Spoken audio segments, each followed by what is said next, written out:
Lectura bíblica. Jesus is Life para hoy. Continuamos con la lectura. Marcos capítulo 12.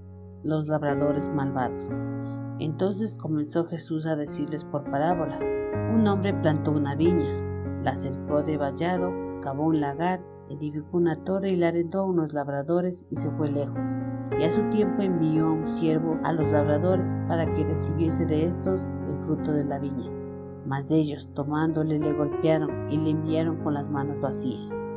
Volvió a enviarles otro siervo, pero apedreándole le hirieron en la cabeza y también lo enviaron afrentado. Volvió a enviar a otro, y a este mataron, y a otros muchos, golpeando a unos y matando a otros. Por último, teniendo a un hijo suyo amado, lo envió también a ellos diciendo: tendrán respeto a mi hijo. Mas aquellos labradores dijeron entre sí: este es el heredero, venid, matémosle, y la heredad será nuestra. Y tomándole le mataron y le echaron fuera de la viña. ¿Qué pues hará el señor de la viña? Vendrá y destruirá a los labradores, y dará su viña a otros. Ni aun escritura habéis leído: la piedra que desecharon los edificadores ha venido a ser cabeza del ángulo. El Señor ha hecho esto, y es cosa maravillosa a nuestros ojos. Y procuraban prenderle, porque entendían que decía contra ellos aquella parábola, pero temían a la multitud, y dejándole se fueron. La cuestión del tributo. Y le enviaron algunos de los fariseos y de los herodianos para que le sorprendiesen en alguna palabra. Viniendo ellos le dijeron: Maestro, sabemos que eres hombre veraz y que no te cuidas de nadie, porque no miras la apariencia de los hombres, sino que con verdad enseñas el camino de Dios. ¿Es lícito dar tributo a César o no? ¿Daremos o no daremos? Mas él, percibiendo la hipocresía de ellos, les dijo: ¿por qué me tentáis? Traedme la moneda para que la vea. Ellos se la trajeron y les dijo: ¿de quién es esta imagen y la inscripción?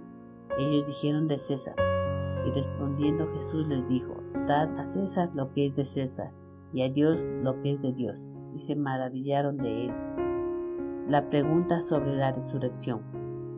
Entonces vinieron a él saduceos, que dicen que no hay resurrección, y le preguntaron diciendo: Maestro, Moisés nos escribió que si el hermano de alguno muere y dejare esposa, pero no dejare hijos, que su hermano se case con ella y levante descendencia a su hermano.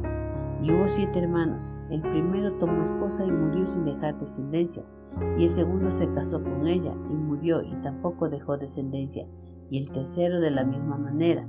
Así los 7 y no dejaron descendencia, y después de todos murió también la mujer.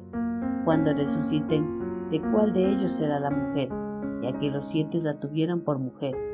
Entonces respondiendo Jesús les dijo: no erráis por esto, porque ignoráis las Escrituras y el poder de Dios, porque cuando resuciten de los muertos ni se casarán ni se darán en casamiento, sino serán como los ángeles que están en los cielos.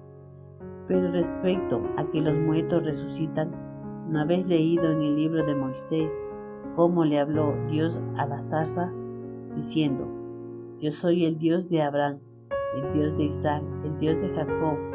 Dios no es un Dios de muertos, sino un Dios de vivos. Así que vosotros mucho erráis. El gran mandamiento. Acercándose uno de los escribas que los había oído disputar y sabía que les había respondido bien, le preguntó: ¿cuál es el primer mandamiento de todos? Jesús le respondió: el primer mandamiento de todos es: oye Israel, el Señor nuestro Dios, el Señor uno es. Y amarás al Señor tu Dios con todo tu corazón y con toda tu alma y con toda tu mente y con todas tus fuerzas. Este es el principal mandamiento. Y el segundo es semejante: amarás a tu prójimo como a ti mismo. No hay otro mandamiento mayor que estos. Entonces el escriba le dijo: bien, maestro, verdad has dicho, que uno es Dios y no hay otro fuera de él. Y el amarle con todo el corazón, con todo el entendimiento, con toda el alma y con todas las fuerzas, y amar al prójimo como a uno mismo, es más que todos los holocaustos y sacrificios. Jesús entonces, viendo que había respondido sabiamente, le dijo: no estás lejos del reino de Dios. Ya ninguno osaba preguntarle: ¿de quién es el Hijo, el Cristo? Enseñando Jesús en el templo decía: como dicen los escribas, que el Cristo es hijo de David, porque el mismo David dijo por el Espíritu Santo: dijo el Señor a mi Señor, siéntate a mi diestra, hasta que ponga tus enemigos por estrado de tus pies. David mismo se llama Señor, ¿cómo pues es su hijo? Y la gran multitud del pueblo le oía de buena gana. Jesús acusa a los escribas y les decía en su doctrina: guardaos de los escribas, que gustan de andar con largas ropas y aman las salutaciones en las plazas y las primeras sillas en las sinagogas y los primeros asientos en las cenas, que devoran las casas de las viudas y por pretexto hacen largas oraciones.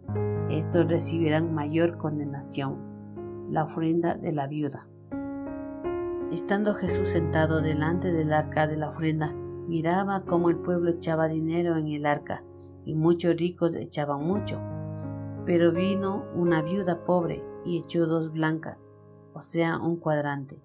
Entonces, llamando a sus discípulos, les dijo: de cierto os digo que esta viuda pobre echó más que todos los que echan en el arca, porque todos han echado de lo que les sobra, pero esta de su pobreza todo lo que tenía, todo su sustento.